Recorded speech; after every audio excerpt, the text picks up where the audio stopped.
See, this is Michelle, your CDA instructor, and I read over your two papers regarding guidance, basically, um, and one of them's rules and behavior, and I think the other one is positive guidance. Those are the parts, the lessons in the module, in module 3, and this is such a complicated thing to understand. I first want to suggest that you go back and revisit all of those all of those two lessons, because I'm not seeing anything in your responses that translates from the lessons. So I'm thinking, sometimes when we go through things, we think we've got it and we're ready to do an assignment, and it turns out it would be better for us to try it again and look again. And I know sometimes I read directions to things that I'm supposed to put together and I think I've got it, and then it just doesn't work, so I have to go back to the directions. So it's just part of being human. I hope you can find time to do that. I recognize that time is very limited, so I appreciate you going back in and really looking at this again. And I remember from your introduction that you want to be an English as a second language teacher. So this will be really good for you because you will make a lot of use of these strategies if you go ahead and get into that profession.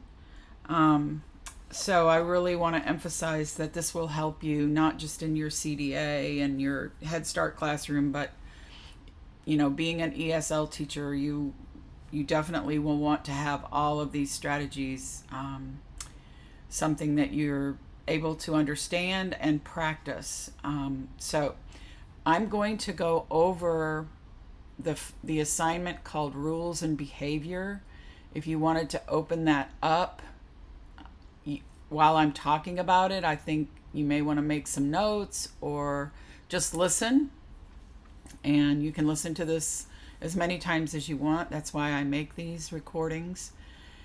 Okay, let's get started. So number 1 scenario, child screams and cries after their mother leaves, which is one question I have for you is how old are these children?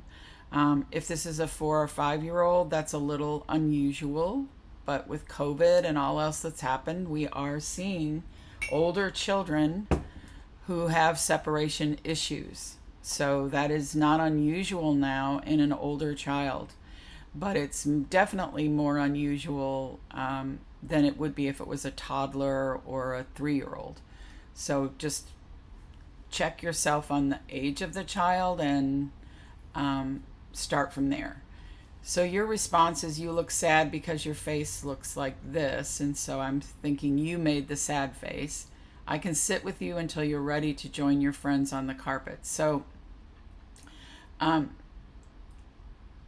I would say go back into the lesson and see what else you can find that you might say until you're ready to join your friends on the carpet. There may be, or I can sit with you, it may not even be, that may not be what the child needs.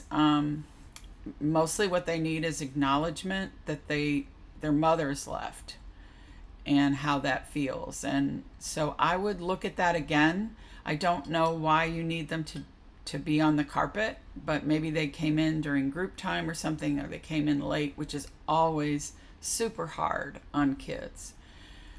So when you first have a child come in that's having separation problems, it's more important that they feel understood about missing their mother and having to abruptly leave their mother than it is for them to get to the carpet, if that makes sense. So there might be some in-between steps that have to happen before we get them from, if point A is they're leaving their mother and point D is getting on the carpet, what are the in-between steps B and C? So you might want to think about that a little bit, because the goal to get on the carpet may be overwhelming when you first come in and you're that upset. So just those are some thoughts I'm having about that. A child. So number 2, a child came to me because another child took their car. Again, I don't know how old these kids are, but that's the sort of thing that goes on a lot in all preschool classrooms. So part of that's developmental. Um, and so your judgment, that wasn't nice of him, is not language that we would use in conscious discipline. So I do want you to go back and really look at that in the lesson. And this idea, did you ask for him back, is again, it's a step towards problem solving, but I really want you to rethink how you address the feeling the child has about wanting the car back. If you ask him for it nicely and he doesn't give it to you, will you come back to me? So asking for things nicely is a great. Asking for things is a good strategy. Qualifying it by saying it nicely is also fine. But this idea of nice is really a problem in preschool classrooms because young children do not have those skills yet, and they're learning how to appropriately ask for things, and this is all about something called impulse control, which is part of emotional regulation. So it's a little bit like asking me to bake a perfect chocolate cake. It's not going to happen. Not without a lot of practice and instruction. And so this is the same for young children. So we don't want to say that they're not being nice, because what they're doing is basically what they are able to do. They have not had enough practice at controlling their impulses, which is to grab something that they see and they want. So that's something you can practice with puppets and things like that to help them get there. But rather than saying it's not being nice, just we can talk about how you had the car, someone else also wanted to play with the car and took it from you. So let's go talk about that. And I understand it looks like you're kind of mad about it or kind of sad about it. You can attach feelings to it. But again, I would go back into that lesson and get some other words for that. Number 3, a child is playing with a few blocks for 5 minutes and then decides to throw them. So again, I don't know the age of the child, but all young children actually, one of the what are called the schemas of play is they need to throw. And I notice later you have climbing. They also need to climb. So throwing is something that's part of their play. And so saying that they're getting bored is judging and evaluating why they did something, which when you observe young children, we try not to do. We just say, okay, this was a child who built with blocks and threw blocks. We don't judge it. Is it a problem that blocks get thrown and somebody might get hurt? Yes, of course. So we don't want children throwing blocks. However, what we can do, and actually where you say we don't need to throw them, actually they do. They do need to throw things. And a lot of times when we see a lot of throwing behavior in classrooms with items that we prefer they do not throw because it's not safe, it's because they're not having enough opportunities to throw. And so basically, oh, it looks like you want to throw things. Let's go get some things you can throw and leave it like that. Leave it at that. So that, again, conscious discipline is not about judging or evaluating behavior. And so again, I really want you to go back and do the lesson. But I also want to say that throwing is part of early childhood. So I'm going to circle that, throw. Okay. Number 4, while eating lunch, the children's noise level rose. Yep, that sounds familiar for early childhood also. So this is not a response from this lesson, 1, 2, 3, eyes on me, and you're getting loud, you can't hear the person next to you, let's use our inside voices. So that is not what this assignment is looking for. So I would say you could even eliminate this, because this assignment is more about you acknowledging how a child feels and helping redirect them. So number 5, a child runs from one side of the classroom to the other. Again, running from one side to the other is an early childhood need. So if you're having a lot of running in the classroom, probably means they're not running enough somewhere else where it's okay to run. So you can, I would say, responding by saying freeze and all that, that's, and making a child do it over feels a little bit like a punishment to me. So this kind of thing where adults make kids do things over, oops, sorry about that, is problematic. So what you want to do is, again, look at, oh, it looks like you're having fun running, right? So there you're acknowledging the feeling of wanting to run. And then you can say, where are all the places we can run? And, acknowledge that running is fun. It feels good to run. Running is an impulse control thing usually. So this whole idea about walking feet and all of that, that really isn't what this assignment is for. So I, again, would ask you to go back and look at that. A child hits another child, you seem upset, and you need a minute to yourself. So I can't tell here, did you give the child time to themselves first before you took them to the library and read? I can't tell that from this. And also, I guess I'm not sure what you did with the other child that got hit. I can't quite figure that out from this answer. And again, we're trying to acknowledge feelings and then help children cope with them. And then once they've, gotten to a place where we can talk about it, then we try to discuss it. So I don't know what happened here, but I would like you to revisit this. I'm not quite sure whether you gave the child time and then went to the library. I don't know why you went to the library and read a book with them. I'm just a little unclear about that. And again, I would ask you to go back and look at the lesson. This book, Behaviors That Hurt, right here. I am not familiar with that book, so I looked it up. And it looks like it's this book. I'm going to put it in the screen, let me see if I can get it to go. So it looks like it's this book. I'm going to get it on the screen. Behaviors That Hurt. I'm not sure if that's the same book that you used. I couldn't find any other book with that title when I did a library search and a Google search, and I tried every search I could think of. And I did review that book, if that is in fact the book you used. And it is not a book that I would recommend in this situation.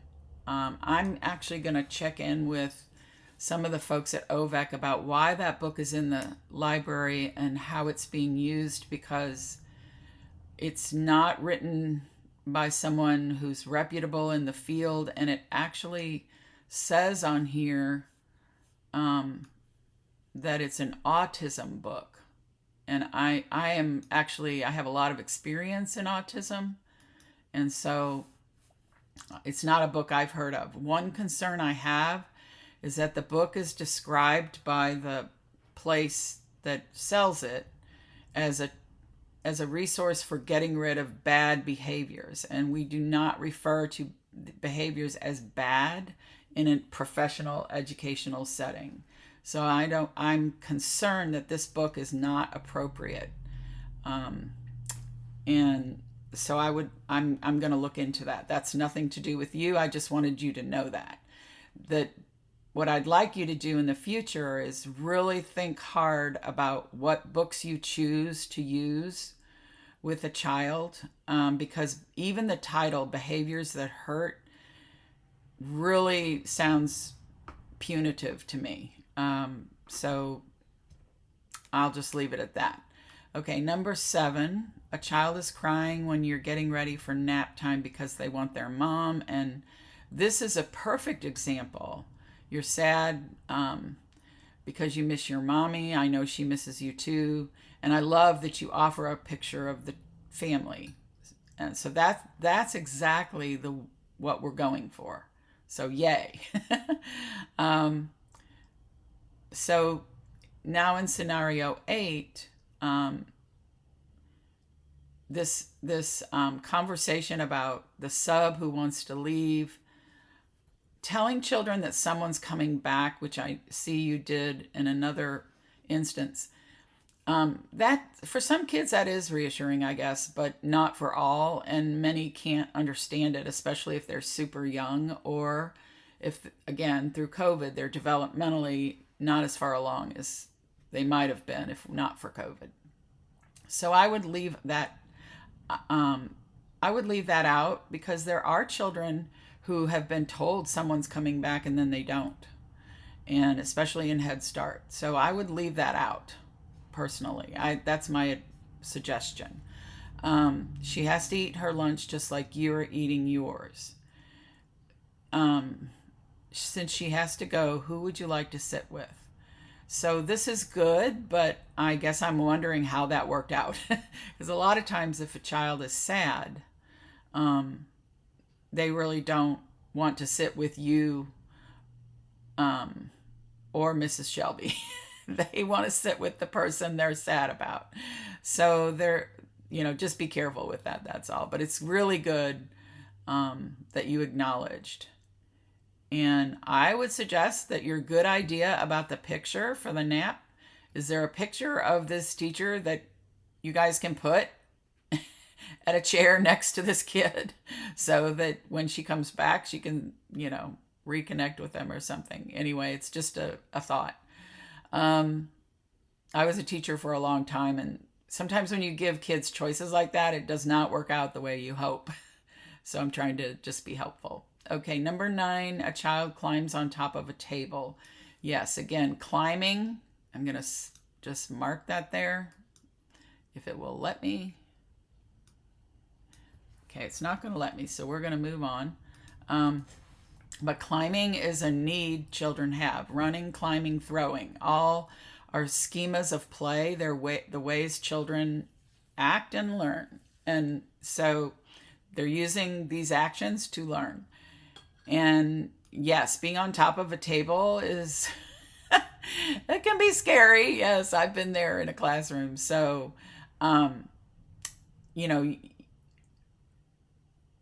you did a great job there of saying we'll be going outside and you can climb on the stairs. You could also ask the child, where is it okay to climb?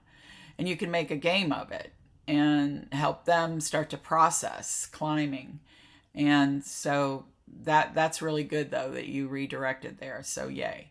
A child knocked over another child's block tower. So this is, again, impulse control. It may have even been a mistake. We don't know, unless you watch the child come over and kick it down, which, of course, I've seen happen a million times.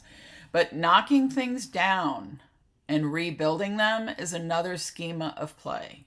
So it's a really normal thing for children to do. What's hard is when they knock someone else's tower down. So you have a lot of options there. But judging and saying it's not nice is problematic, and it sounds like rebuilding it is a problem-solving thing if that's what the two children agreed would be helpful as far as solving the problem.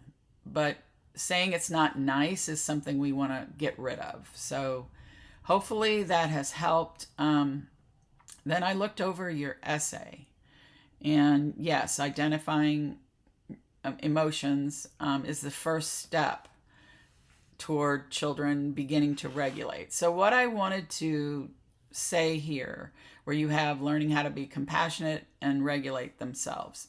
Yes, that is a goal. I want to be sure. I don't know if you got this from the lesson, but I want to be sure that I say it to you because it's really important. When you have children ages 3 to 5, working with this for years can, if you have a child 3, 4, and 5-year-old for 3 years, you can see some pretty big results if you work on this over 3 years. I just want to make sure it's clear that this is not something you're going to say or do 1 or 2 times and then it's going to be there. Learning to identify and understand and then regulate your emotions takes a long, long time. And it actually continues over your lifetime, well into your 20s, and ends in your early 30s. So just so it's clear how long a process that is, and it goes through lots of different stages. And so teaching them to breathe, using calming strategies are good steps on the way. That's fantastic. What I want you to note here is these are not punishment styles. Punishment is something we want to eliminate. It can work. It can scare kids into changing their behavior, but it has so many bad consequences for their lives that we are trying to eliminate it completely whenever possible. So I want you to look at that language there and go back and look at the lesson again. These are not punishment styles. So natural, logical, and punitive. Punishment is punitive. So that is accurate. But natural and logical consequences are not punishments. And so I just want to be really clear. Natural consequences are a direct result of behavior, yes. So that if you throw something, it will land on the ground. It won't, unless it's a bird and it flies. So I'm sorry, I just want to keep a sense of humor here about things. I don't use this type of consequence unless my other efforts have failed. I guess I would wonder why that is. Because natural consequences are actually the best teacher for any child, for all of us, as long as we help children process them. It's not, so I want you to go back and look at that and read that lesson again and rethink that a little bit. Logical consequences are directly related to the situation, yes. And I'm glad if you're a logical person, this helps you. That's great. I would not get yourself attached to a favorite type of consequence that you use. We need to use everything we can, and natural and logical consequences both are equally good teachers. So I would like you to go back and look at that lesson again and make sure it's clear to you. Punitive consequences are, yes, this is all true. So, but they're not consequences. They're just, punishment is, yes, it's a consequence in that if you do this and you're punished, it happened, but it's not really associated with logical and natural consequences. So that is what I wanted you to consider for this particular assignment. I hope this is helpful. I want you to really understand this because it's so, so important.